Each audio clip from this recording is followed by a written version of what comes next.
A parent walks into your exam room, but in 2026, they're not alone. They've brought TikTok. They brought Instagram. They brought a comment section, a conspiracy thread, and a viral video with 12 million views. Welcome to modern pediatrics. Yeah, you guys, in this live episode of Charting Pediatrics, we're going to dive into the digital ecosystem that helps shape our parents, the way they think, the way they worry, and the way they decide. And it's not background noise anymore. It's actually helping parents co-parent. And sometimes supportively, sometimes loudly, and unfortunately, sometimes recklessly. And let's explore how misinformation spreads faster than measles. That's pretty impressive alone. And why does fear go viral? And how pediatricians can regain their trusted role for the care of all patients. And we're not fighting the internet. We're just learning how do we practice within the internet. This is Charting Pediatrics.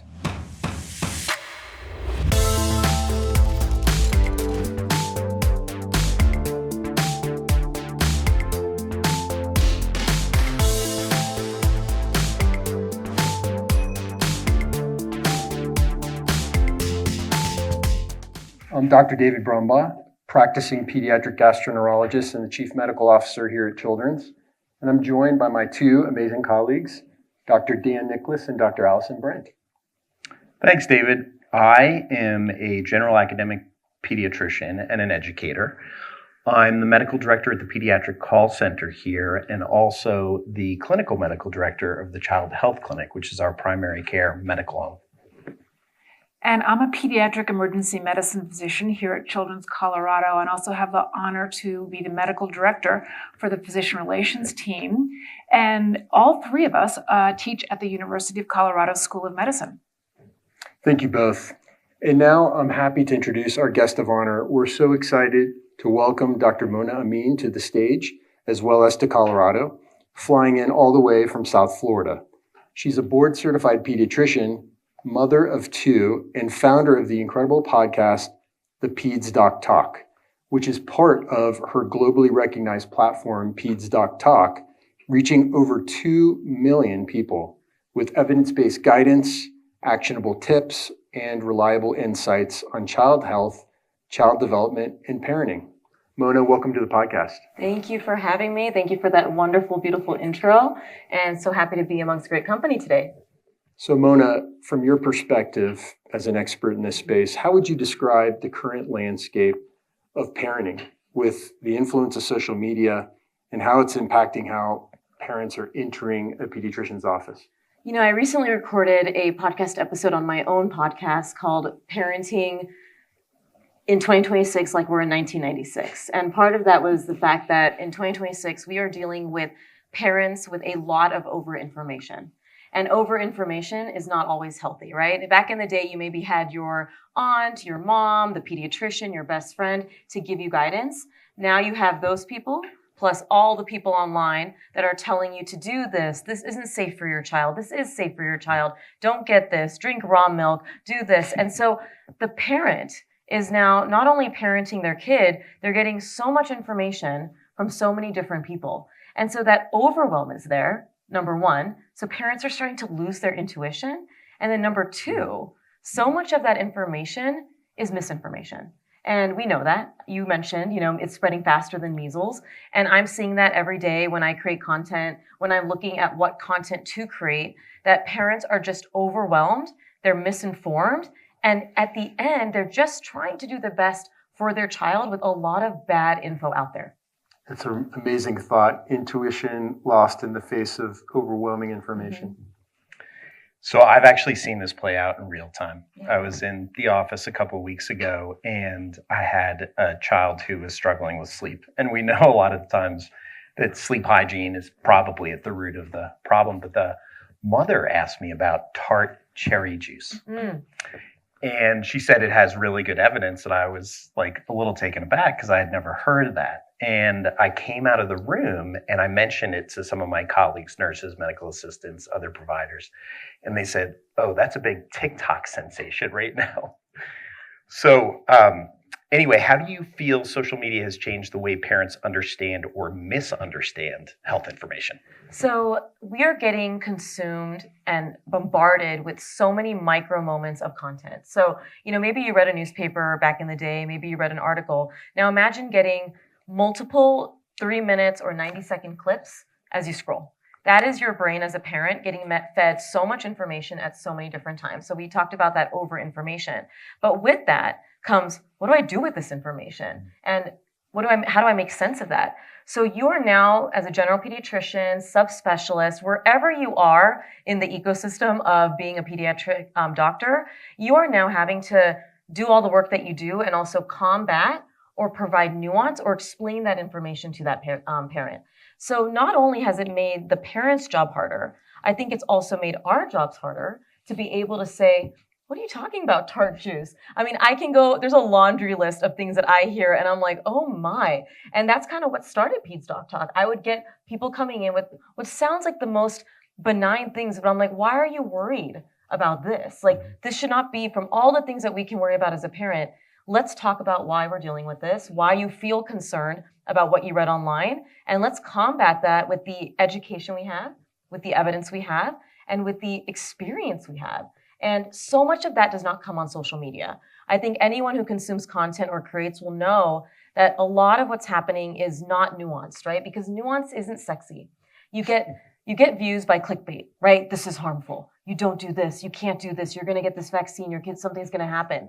And so that's what goes viral. But I'm trying to do this. A lot of my colleagues online are trying to make that nuance sexy again, that we want people to click on the nuance, understand that there's no one way to do things, but you also have to support the evidence, and you also have to listen to people who actually are doing this day to day, like myself, like you all, getting on this podcast, talking about these things, so we can actually help families make the best decision for themselves.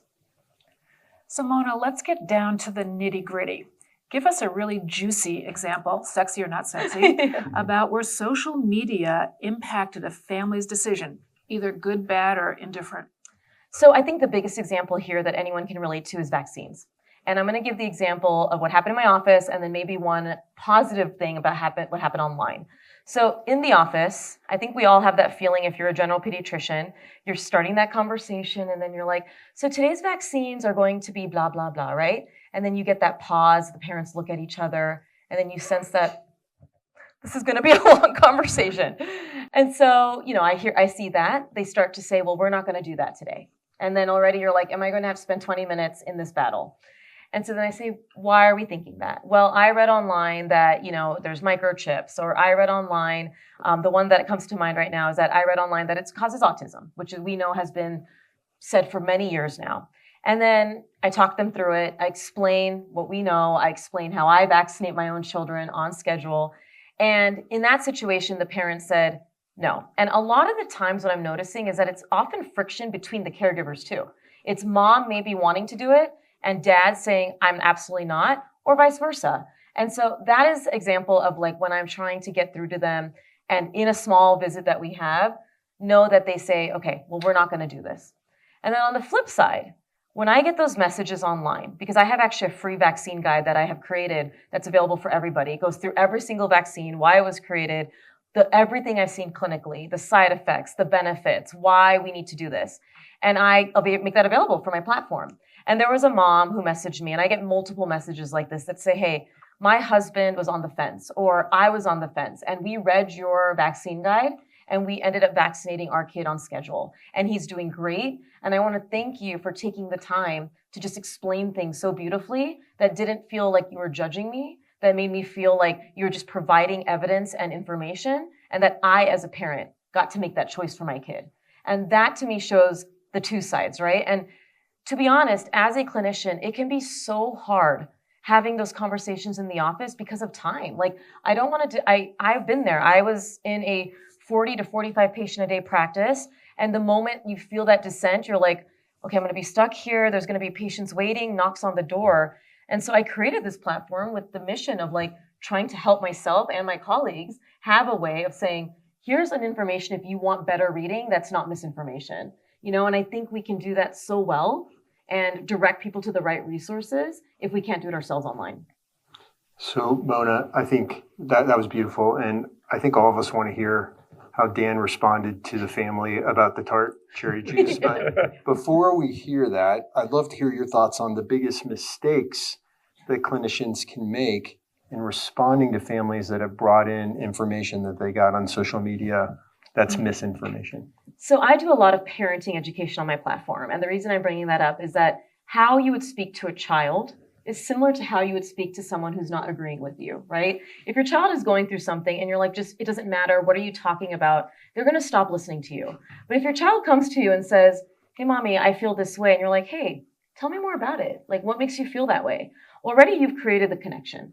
So I think one of the biggest mistakes we make is that assumption that that conversation isn't going to go anywhere. That if they're already hesitant, that they're not going to do the vaccine, there's no point having the conversation.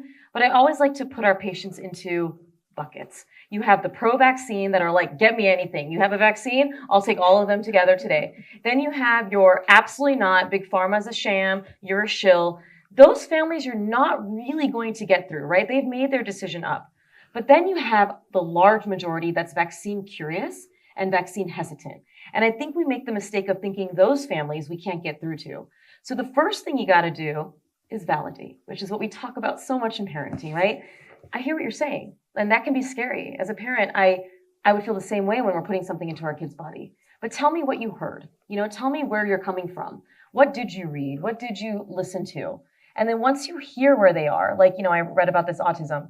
Do you want me to tell you where I feel about that? Right? You can't assume that they want to hear that. You ask them as a conversation. And then you get into that. And I have been able to switch the mind of so many parents by meeting them with the validation, with the compassion, and following through with that shared interest and shared understanding that we both are on the same page, that we care so deeply about your child. That this isn't about, I'm promoting pharma, that I'm doing this, that you're a bad parent. No, I think you're a wonderful parent. And because you're a wonderful parent, I know, like myself, we are going to make the best decision for your child, which for me is vaccinating on schedule.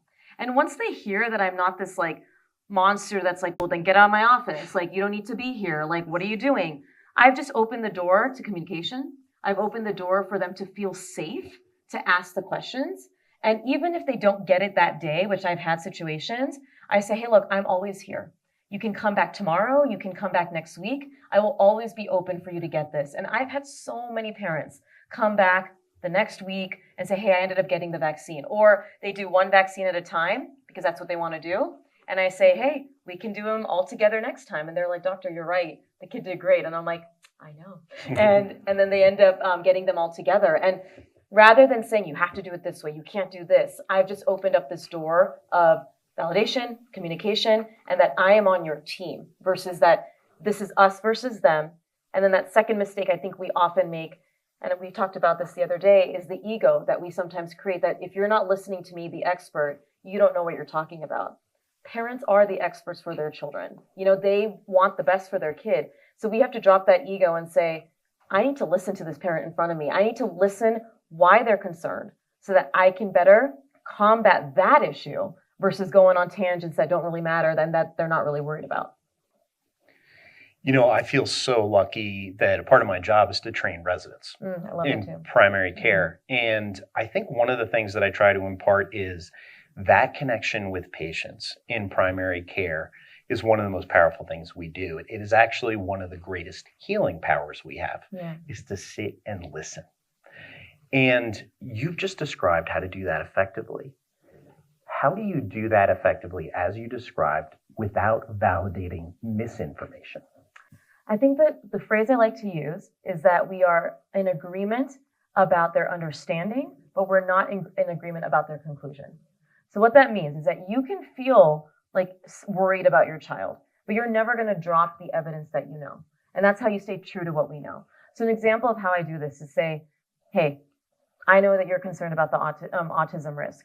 I want to let you know that every research study that has been done what I've seen in my practice, what I know about the genetics of autism, does not point to that. And I also want you to know that as a mother myself, as a mother who had a child with medical needs, I also felt nervous about vaccines because my son had a seizure and DTaP can increase the febrile risk seizure. And when I throw in those stories and I explain that we are coming at this from a place of love, but that I will not back down from the evidence.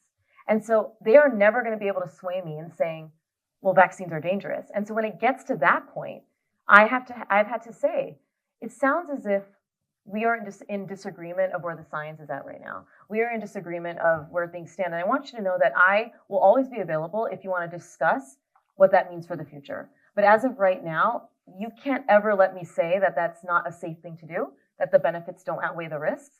And so that's where it kind of comes. So you have to accept the understanding, but not agree on the conclusion. And that's how you know that you're staying true to the science, to the evidence. And I want to really throw in to the experience that we have. You know, evidence is one thing, but I think people really want to hear the personal aspect. Like, I vaccinate my child. If you're not a parent yet, my nephews, you know, I can see how that's hard. My colleagues vaccinate. And we do this because we see the benefit not only for our child, but for the greater good. And whether they choose to take that as like, you know what, I'll do it, or sorry, I'm leaving, that's on them. But you practice medicine with so much integrity, and that makes me leave feeling like I did a good thing. You know, whatever specialty we have, whether it's primary care, GI, emergency medicine, you can walk into a room and that friction is palpable. Whether it's the parents disagreeing, sometimes the grandparents are there, the extended family is there, and it doesn't have to be just about vaccines. For me, it can be a lot of different things. And you talked about some great examples, but is there an overarching framework that we can work from to really remove the friction and achieve the trust, which is what we're all looking for? Ego aside, how do we build that trust? I think one of the ways that I've seen myself building trust, especially after going online, right? Because I started my career inpatient or outpatient, didn't really go onto the online world, is putting yourself in the shoes of the perspective of the person with that concern. And I think that really helps, right? Because I think the friction is created because of what you said, that we think it has to be a certain way, and that we think that the other way is an inferior way. And don't get me wrong, I think when we think about vaccines and other certain things, I do want vaccination, right? We see the measles outbreak right now. Like, I know that the benefit is there. But I think one of the frameworks is also going just back to that sort of bringing yourself down to the level of a parent and looking at that parent as a person and as the decision maker for the family. And what does that parent need in that moment, whether it's support, whether it's the validation, whether it's a little tough love if you have that relationship with them, like they're, you know, one of your routine patients, to really help get through. Because it's more so, rather than a framework, it's more of a relationship building that's going to happen, right? It's not like a checklist or anything like that. It's really just understanding where they are coming from in that current moment so that we can better approach that. A mistake that I did a lot when I started online is I started doing a lot of negativity towards the anti-vax people. Negativity, like they don't know what they're talking about. And I did this in the pandemic because that just was the energy.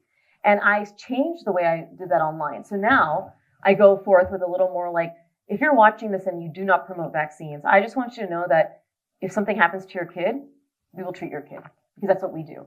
Because I want them to know that at the end of the day, we have your back. And we all know this in this room, that at the end of the day, the people promoting anti-vax rhetoric, raw milk, don't do any of this, all the pro-science things, at the end of the day, these people in this room are going to be the ones that are holding their hand, intubating them, supporting them, right? And that is something that I always like to impart on my community, that we want to take care of you, but we do not want to see you sick. Like, we love you so much and love your baby so much that we don't want them to come into our office with measles. We don't want them in the hospital. And we're doing this to protect that. And so coming from that place of, I'm on your side, I want to see what you're seeing. And lack of judgment, I think, is a good framework to kind of approach. But that is really hard to do with time constraints, with the fact that you're just like being bombarded. And I would like to add that if you're being threatened, because I've had threats from anti-vaxxers in my office, I've had people slam down papers and say you're a pharma shill. You set boundaries. You know, I do this online as well. I will block and delete immediately if people are starting to get nasty, calling me a shill, calling me all the bad terms, Because at the end of the day, you do have to protect your staff and your peace and say, look, I think we're disagreeing here. If this is not a good fit, I think maybe we should end this conversation. But we do not have to be a customer service, punching bag if they're abusing us and our expertise. And you yourself will understand that feeling when it's starting to become that way. Mona, you've given us a lot of approaches to meeting the families where they're at. I'm wondering if there are other practical considerations that you've used to help steer families to making the right decision, whether it be vaccines or maybe the way they're parenting their kids. Do you steer them to online resources? Do you bring them back for a follow-up appointment? What are the practical considerations in the office when you maybe made a little headway, but you're not quite there? Yeah, I think it depends on the issue. And in the office, going back to the time you have, what's going on in the schedule, because I always like to bring that up because I know it's one of the barriers of being a pediatrician. And I experienced it, so I like to bring that up. I always like to refer them to resources. PedsDocTalk was created to be that extra resource. So I'm grateful that I can say, hey, your baby's having a colic, right? Or fussy baby. We talked about it. I gave you my spiel. Here is now your resources that I would love for you to take a look at. I understand that you're tired. I understand that you don't have the time, because I think sometimes we think that, oh yeah, they'll go read it, but I'm a mom. I know that once someone tells you to read something, you're like, when the heck am I going to read that? When do I have time to listen to a podcast? And so I try to direct them to short form content. I try to ask them what type of content do you like to consume, blogs, this and that, and I send them to resources. And it's part of the reason why I think pediatricians going online is so useful, especially ones that have this balanced perspective, because we can be that extra layer of okay, you need extra TLC right now, here's where you can go. With a parenting issue, I always love bringing them back. I love checking in. I say, hey, look, if this isn't working, you need to tell me. And that is how I learn as a doctor, right? Because so much has evolved in parenting from when we were back in the day, like gentle parenting, positive parenting. If you didn't do residency training in the last 5 years, you probably didn't learn any of it. And let's be honest, even residency training doesn't teach you all about parenting. I self-learned so much about parenting in the last 6 years being online. And so then I'll bring them back, because when I learn that something didn't work is when I can say, I might need to change my strategy, that this isn't working for a neurodiverse child. We need to figure out how we can better communicate. Because I think as pediatricians, we sometimes get so pigeonholed into, it has to be this way, like sleep training.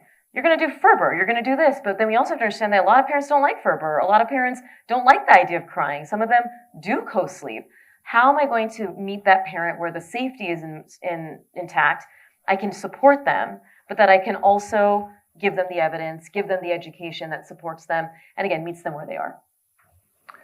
You have such a prominent online presence and, very impactful. What would your advice be for us? Should we be out there collectively as pediatricians, and what kind of impact can we have? As I would love every pediatrician to get online, but I kind of joke that being a pediatrician online is a subspecialty in itself. So you could be Gen Peds, but being a Gen Peds online should be its own training.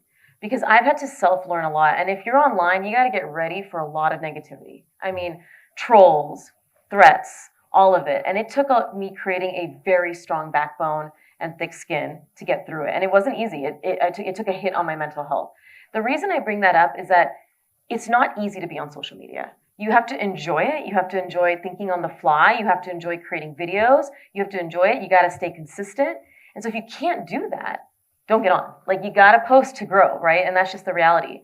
But what you can do, if you're not going to go online, is understand as a creator, as a pediatrician, and as a doctor or clinician, that parents are now using social as part of their parenting, right? You said it already, that it's not just that they're bringing themselves, they are bringing all the articles, all the videos, everything with them.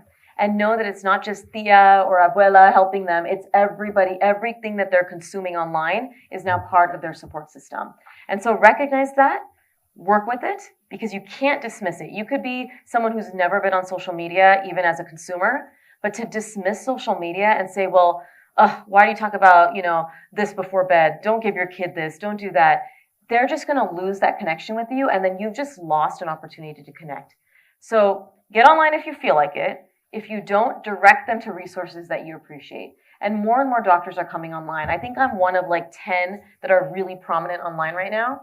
And we all connect with each other. I know a lot of pediatricians recommend my content, and it makes me feel so good when I meet another pediatrician that's like, thank you so much because you've just made my job easier. Because whenever I'm with a patient, I can say, hey, I can trust Dr. Mona. Even if I don't watch her video every day, I know that she's not going to give out horrible information. So just go watch this video.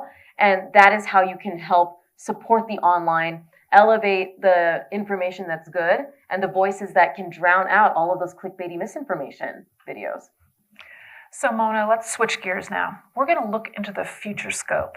And what do you think pediatric communication looks like in a go-forward basis? And most importantly, how can we keep our listeners on the right side of that movement? I think it's important to remember that the loudest voices are often the ones that are giving a lot of misinformation. I think it's important to call out that misinformation, like I said, like I very blatantly say this is wrong or this is right or it lacks nuance, because so much of it is lack of nuance, right? These inflammatory claims. I also think from a communication standpoint, we have to understand that we are in a tech world. With the advancements of social media and the fact that people's attention levels are much lower, right? They are now consuming fast-paced content at a very high speed.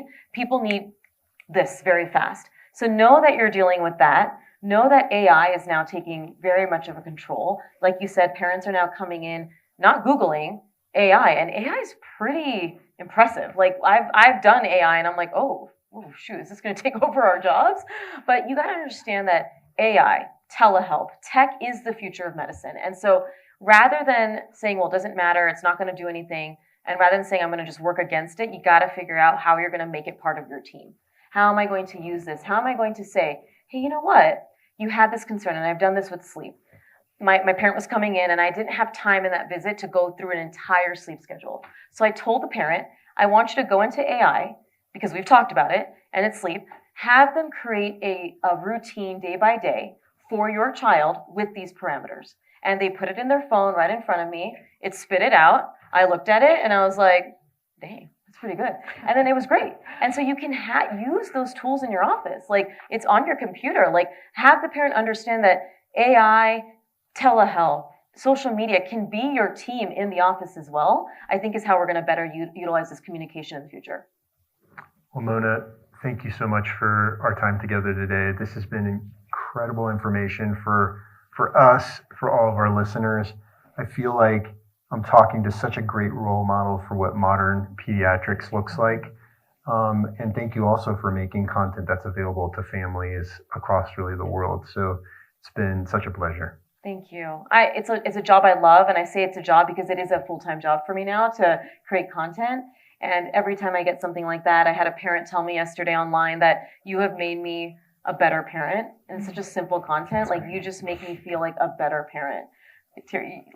Or like you just made me sleep easier last night. And I'm like, wow, like thank you so much. Like those words mean so much. And I know we feel that in the office, but I know we don't always get that in the office. You know, the time is so busy. And when I get that online, it's what fuels that purpose. And so thank you. I live a very purposeful life, and it's just so amazing to give that information and empower our audience and the listeners on like how they can just show up better for our families. Audience, how about a round of applause for Dr. Mona Amin?